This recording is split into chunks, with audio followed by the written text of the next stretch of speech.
Welcome to Real Life with Jenny. My name's Jenny Senaputaratna. Grab your favorite drink, grab a snack, and we will get started. Today I have Earl Grey cream black tea and some chocolate mint cookies. Yes, life is good. So let's get real. I have been working on my New Year's resolutions, and like I said in one of my earlier podcasts, I am going to take it month by month. Well, guess what? I didn't make it a month without having to change the way things were working. So I made the idea of I'm going to listen through my Bible this year. And I have not done that for years, mostly because when we were first married, I had real issues sleeping. It was not something that I was really used to, or I never slept before we got married. I don't know. I was a teenager, I guess. So I had real issues with falling asleep, and I was dealing with a lot of fear and a lot of anxiety, and there was just so many things in my life that kind of overtook me when I was going to sleep. So I actually listened to the Bible at night while I went to sleep. And whether you think that's a great idea or not, it was really not the best idea when we were in Leviticus, because there's some stuff in there that I was like, and I'd be right awake. But I listened through the Bible. And back then, I know I'm going to date myself, they were cassette tapes. So I'd have to rewind them, if I fell asleep, to go back to where. Anyway, it was kind of a crazy time. So I have not done listening to the Bible for many years, and I've used my physical Bible. And this year I decided to go back to listening. And I set a certain amount of time that I was going to listen instead, I'm just going to listen for this period of time and then I can, move on. And I don't know how much will get done during that. And within 3 or 4 days, I realized that I was looking at the clock more than I was listening to what was being said in the Bible. So I decided to get rid of the time commitment. So I am bobbing and weaving at this point, trying to figure out what works. And so I'm now listening to a certain amount of chapters and then I'm done. So I am currently somewhere in Exodus, kind of flowing through Exodus. And I was in the car listening to the Bible, going for an appointment. And I feel like it was one of those moments that you really shouldn't share with people, It is all about Moses in the beginning of Exodus. Well, it's kind of all about Moses the whole time, but anyway, that's neither here nor there. So it's about Moses, and I'm listening to this guy's story. And I know I shouldn't call him a guy, but here we are, we're friends, right? So I'm listening to Moses' story, and it is not the best life story. He really never belongs in the Egyptian life. He never really belongs in the Israelite life. He's kind of a loner in the middle. He really never has, he's never fully connected as a teenager or as a young adult. And he ends up murdering someone, has to flee, goes out into the wilderness, which is kind of a foreshadowing for later, right? He's out there and ends up working for his father-in-law, just, doing something that he really wasn't raised to do. He was raised in the palace. So, learning new skills. This guy's life is just not I want to be just like him, right? And he has a moment with God. And I remember I'm listening, I'm sitting at a stoplight. I could tell you exactly where I was. And it was the burning bush. And I was like, oh, good. I like this story. You've heard the story 100 times, right? The bush starts burning, and I remember I was in first grade, I don't know, and the teacher, lit fire, and she's like, see, it's burning, and I remember this big fire, and probably all it was is a match, but as a first grader, you're like, fire, wow, just stuck with me. And I remember this burning, and I don't think she probably had a bonfire, but it felt like that as a kid, wow, you wouldn't believe our teacher almost burned down the church today. She just had a quick little candle or something, who knows? But I remember I've heard the burning bush all my life, and I was sitting at the stoplight, and I had this moment that I went, oh, yeah, that's how I feel.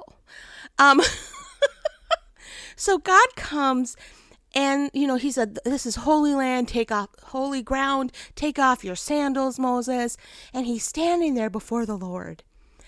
And Moses at this point has not had the greatest life, and I sat there and I was like, I actually had to pause the Bible, because I went, okay, here's Jenny. I am in the presence of the Lord and I want to hear what he has to say. I want to hear what he's going to speak into my life. Woo, I'm waiting for a miracle. And God goes, go to Egypt and help my people get released. And I had a gut-wrenching moment that I went, oh, poor Moses. That would be so disappointing. That you're sitting in front of the Lord and you're looking for him to give you some Moses, I love you. You're great. And he's like, I got a job for you. And I have been in those moments, right? I have been in those moments. I remember years ago, I went to a women's conference and I went all by myself. I didn't know a soul, full on courageous woman. I was like, I'm going to go and I know no one and I've never rented a car by myself before, but I'm going to do this. And as I get to this conference and I'm meeting new people and actually made friends for life at that conference, there is prophecies happening and miracles happening, and the speakers are speaking from stage life into people, and you are going to do this and you're going to do this. And I remember sitting there going, oh good, someone's going to tell me that I'm about to have more children. I am super excited. Maybe they're going to be like, hey, someone here doesn't believe they can have more children, and I have news for you. You're already pregnant. I was sure that God was there to speak to me, and I will be honest with you, I was very, very disappointed. In fact, when I got in the car to drive back to the airport that was 3 hours away from the airport, I cried most of the way home. Lord, all I wanted to do is hear from you. All I wanted to do is hear from you. And I had this still small voice saying, I did, just not in the way you wanted me to. And it was one of those drop the mic moments, right? I'm oh, you're right. I did hear from you. There were things I learned. There were things I grew in. There were things that I was challenged with. God just didn't speak to me in the quote unquote way or in the thing that I wanted to hear from him most. And so often I get so consumed with whatever I'm facing that's the only thing I think God's going to talk to me about. And I'm guessing that's where Moses was. Now, I'm not Moses. I was not there. But Moses makes a lot of excuses about why he can't do what God's telling him to do. And to be fair, some of them were pretty legit reasons. I can't speak. Do you really think you should use me? I get that. But Moses probably was like, hey, do you see that I've been exiled from my people? I don't belong to the Egyptians. I don't belong to the Israelites. I'm living in the middle of the wilderness here. I would love for you to say, hey, Moses, I've got a plan for you too. You're going to be great and you're going to be this. It was never about that there. That was never something, now maybe I'm missing it and that's okay. But God was talking to him about the Israelites and what God's plan for the Israelites were. We can get so caught up in what we're walking through that we miss what God is saying in the midst of it.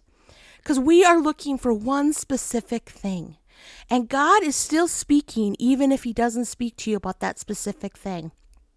You can go on a Sunday morning and someone can say something and you could completely ignore what they're saying, right? You can be like, I wonder what I'm going to put on Facebook later today. I think I should maybe put up that Bible verse that I was thinking about. You can be sitting there and physically present, but not emotionally or mentally present. You can be sitting at a dinner table with a bunch of people thinking about what you're going to be saying next. and not about what they're actually talking about. I actually found myself doing that in a prayer meeting, because when you're in a prayer meeting and you know you have to pray aloud, it is very hard to concentrate on what other people are saying when you know you have to pray. Because I'm so like, oh man, not mess up. And I think that the burning bush for me is a reminder that it's not always about your circumstances and what you want to hear from God. Sometimes you need to take off your sandals, step into the holy ground, and say, Lord, what do you have for me? What do you want to share with me, even if it has nothing to do with me? That's hard. Let's just be real. That is hard. And I know that in that season, God brought people into my life and spoke to me about different people that I was able to encourage and pray for, whether I did it physically, like talking to them, or if I just prayed.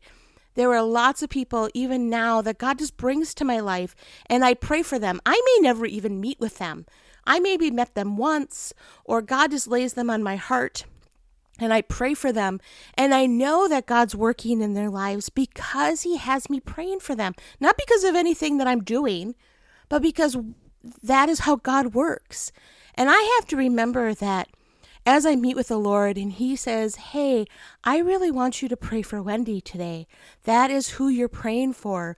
That it is not, Jenny, you're not important. Jenny, your needs aren't important. It's, Jenny, this is what I'm saying to you, so it's important. And I have to humbly step into that place, and it's hard. Some days it's hard because you're like, but Lord, I have some stuff I need to tell you because you did not see what happened the other day, and I am still spiraling from it, and I need you to come in and make that calm. And the Lord's like, yeah, but I'm speaking, Jenny. I have a plan, and it's bigger than your problem right now. I have a plan, and I need you to make the next step. I need you to start moving towards Egypt because Aaron is on his way to meet with you, and you're about to change a nation's world. You're about to change the course of an entire nation. That burning bush moment was not about Moses. It was about Moses being obedient, but it wasn't about Moses. It was about changing an entire nation, setting them free and setting them on the course that would change that entire nation. Wow. And aren't we lucky that Moses wasn't like, yeah, but great for them. Let's talk about me. That sheep over there is really giving me attitude, and I need you to step in, Lord. Thankfully, Moses, he may have made his mistakes, but he did listen to the Lord, and he didn't make it about him and about God not speaking to him about what he was walking through. And I pray as we all move forward that we will be challenged by that. I know I have been, because I get so caught up in the whirlwind that is Jenny's life and in my mind. And, Lord, do you see the sheep? Like, this sheep is throwing attitude right now, and I am just about ready to tell that sheep that he can find another flock. Like this, I'm done with this. And the Lord's like, yeah, but Jenny, this isn't, I have something I need to tell you. You need to be still and hear me. And that's what I'm learning. Well, that's all I have for you this week. This may be a really weird one for one of you, but I know that someone out there besides me is frustrated with not hearing, quote unquote, from God in the specific area that you're looking for. And God has spoken to me since then about more children and what his plan was and what his plan still is. And he didn't let that go. He didn't say, yeah, that's not important. But at that point, God had other things to tell me and other people that I could minister to and speak to. And this podcast for me has been really hard because I don't hate to be vulnerable. It's just not super fun to be like, hey guys, look at me. I'm making a fool of myself right now. But God is using the things he's teaching me, hopefully to teach you too. that He's got a great plan for someone around you. So if today you're struggling and you don't hear specifically from God for that area, know that maybe He has someone else praying for that area and that He's got something else to tell you. So let's take some time and listen to Him and realize that maybe He doesn't have that specific thing to tell you, but He does have something to tell you. So let's take time reading and praying and just hearing what He has to say. Well, you can find me at Real Life with Jenny on Instagram and on Facebook. You can also find me at christconnection.cc/Jen. All of my info is there. So please subscribe, share. Let's get this podcast out there. Like, we're doing really well. I'm very excited with all of you and how much help you have been. But the Lord really has a great plan for all of us. And I say that all the time, but I really mean it. As we bob and weave and we're trying to figure out our New Year's resolutions, and we're trying to figure out life, and we're making mistakes left and right, know that even if God's not telling you specifically what you want to hear, He's still speaking if you stop and listen.